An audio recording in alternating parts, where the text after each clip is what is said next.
সেমিফাইনালে বাদ বাড়ি যাবে। এক্সট্রা একটা ম্যাচ, এটা রেভিনিউর জন্য। আসলে ইংল্যান্ড বলতেছে তারা ফার্স্ট 11 খেলাবে না, তাইলে এই ম্যাচের কোনো গুরুত্ব আছে? একটা দল সেমিফাইনালে হারছে, একই ওয়ার্ল্ড কাপে যে কোনো এক দল দুইবার হারবে, এটা হচ্ছে একটা একটা ফালতু ব্যাপার, ফালতু সিস্টেম, ব্রোঞ্জ মেডেল। তাহলে অলিম্পিক চালায় না কেন? ওয়ার্ল্ড কাপ এটা সেমিফাইনালে বাদ বাড়ি যাবে। এক্সট্রা একটা ম্যাচ, এটা রেভিনিউর জন্য আসলে।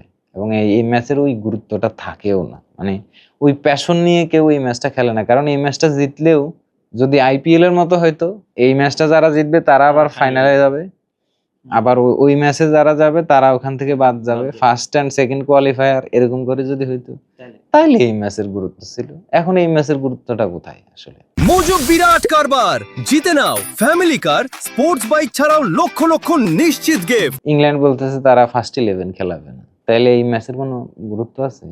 এটার কোনো গুরুত্ব নাই। এটার গুরুত্ব শুধুমাত্র এমবাপ্পের কাছে থাকতে পারে গোল্ডেন বুটটা জেতার ক্ষেত্রে। আমার তো মনে হয় সে গোল করবে, আবার আমার এটাও মনে হয় যে মেসিও গোল করবে।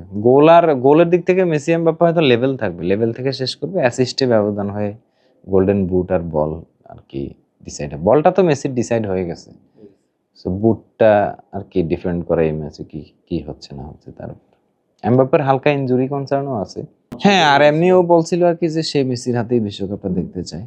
এমবাপ্পের চাওয়া অনুযায়ী আমরাও চাই যে মেসি বিশ্বকাপটা জিতুক। লামিন ইয়ামাল এই কম বয়সে বিশ্বকাপ হাতে পায়ে গেলে নষ্ট হয়ে যেতে পারে।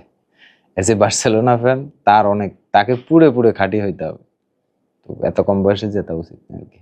বার্সেলোনাকে বেশি দেখার কারণে বার্সেলোনার রন্ধ্রে চেনা, স্প্যানিশ টিম আমার রন্ধ্রে চেনা আসলে বলতে। তো এই জায়গাটা থেকে বলতে পারে যে হ্যাঁ, তাদেরকে আসলে হিট ব্যাক করা পসিবল। এখন সেটা মেসিরা কতটুকু কি এক্সিকিউট করতে পারে সেটার উপরে রেজাল্ট ডিপেন্ড করবে আসলে।